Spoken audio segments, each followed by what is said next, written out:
सौगंध मुझे इस मिट्टी की, मैं देश नहीं मिटने दूंगा, ये देश नहीं मिटने दूंगा, ये देश नहीं झुकने दूंगा। सौगंध मुझे इस मिट्टी की, मैं देश नहीं मिटने दूंगा। जिन्होंने अपनी बहादुरी की कलम से फतह की एक और बेमिसाल तारीख लिख दी, गवाह है आज भी कारगिल की वो बुलंद चोटियां जिनको तुमने अपने लहू से सींचकर तिरंगे की आन बान और शान को रोशन कर दिया।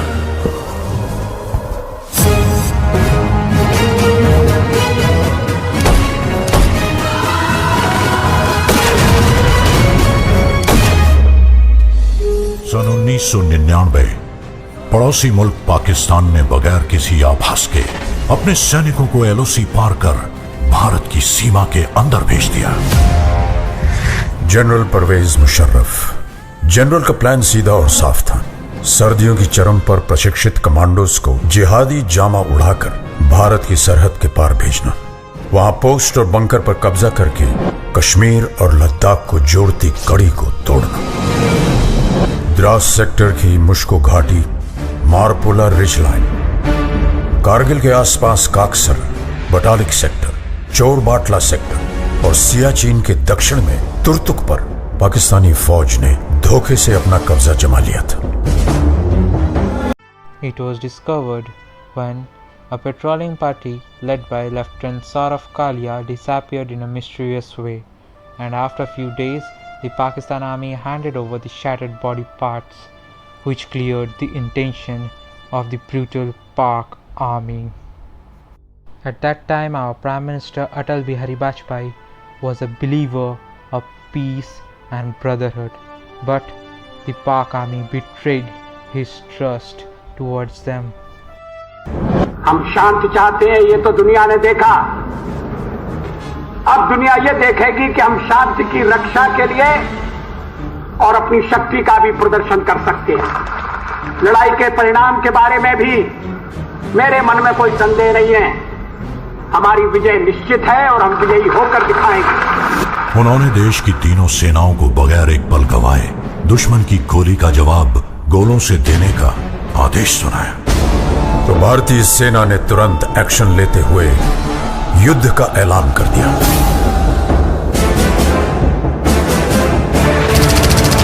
Chief of army staff general VP Malik के नेतृत्व में लड़ी गई कारगिल की जंग अपने आप में सैनिक रणनीति और साहस का एक उदाहरण है। The operation was named Operation Vijay. Now it was the time to put fire on the sky, and the Indian Air Force took part in the war and launched the operation, and many brave firefighters took part in the war courageously.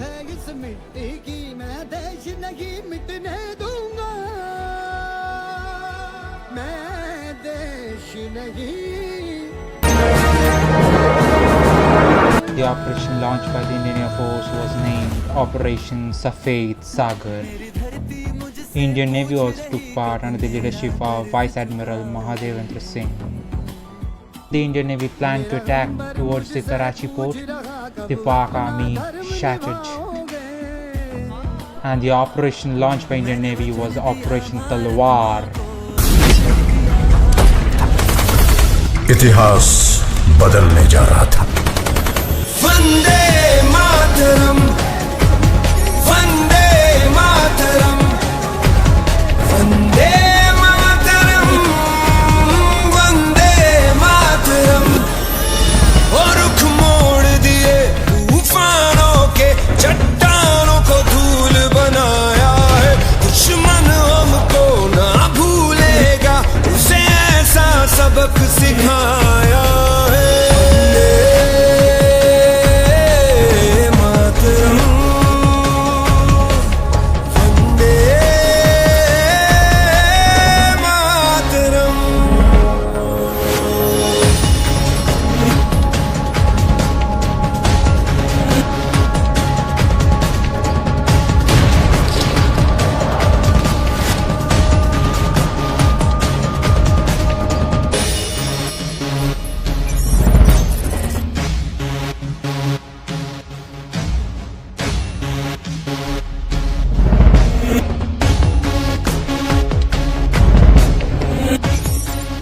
Colonel Joshi on the radio set.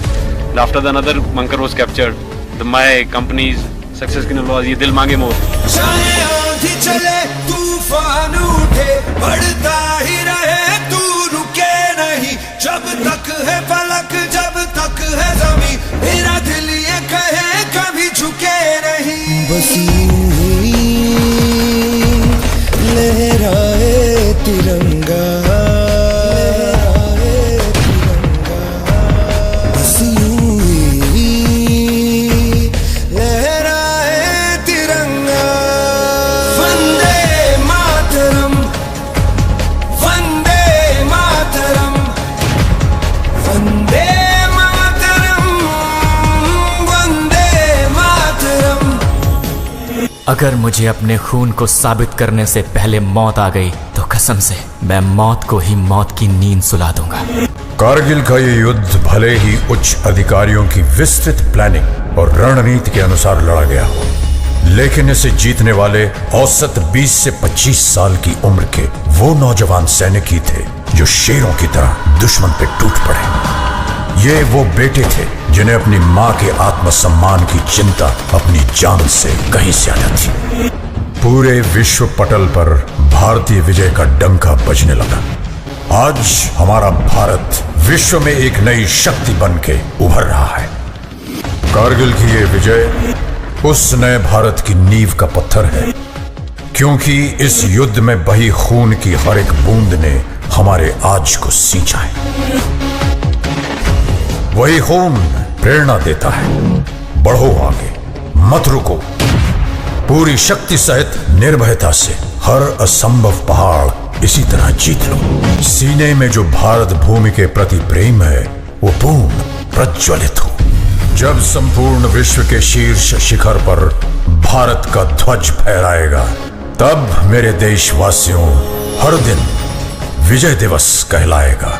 Victory wasn't possible without some sacrifice of the great heroes of Indian Army and the other forces. Let's have a look into them.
few Paramveer Chakra awardees of the war.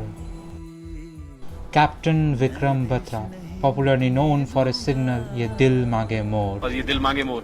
The guys were so highly charged up that they're wanting that some more bunkers should have been. Captain Manoj Pandey, सौगंध मुझे इस मिट्टी की मैं Rifleman Sanjay Kumar, Grenadier Yogendra Singh Yadav, some of the war heroes are not present among us. They are always present in our heart and soul. Country will never forget their sacrifices. They gave their life for a better future. Time is changing, and the youth of the nation started identifying the real heroes of our nations. Never thought before giving their life for us.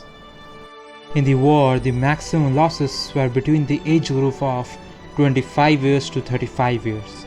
So we can say it is a war won by our young and the youth of the nation.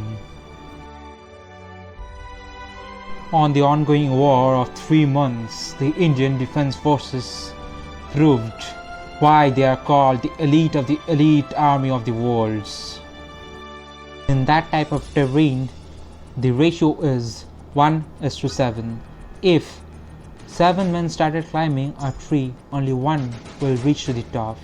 In this type of ratio, our men forget about their life and fought bravely and courageously. As we know, the Indian Army is not only a professional army but also a moral army. After the war, when the Pak Army refused to accept the bodies of their men, the Indian Army did the last rites of those men. On 26 July 1999, the Operation Vijay was declared success. After the defeat of the Pakistan Army, the Pakistan Army was shattered into pieces. And it was a clear message to the rest of the world how strong and brave the Indian Army is. And here comes few lines from a soldier. If I die in war zone, box me up and send me home. Put my medals on my chest and say my mom, I did my best. Being an NCC cadet, I am privileged to be a part of a courageous and brave army, the Indian Army.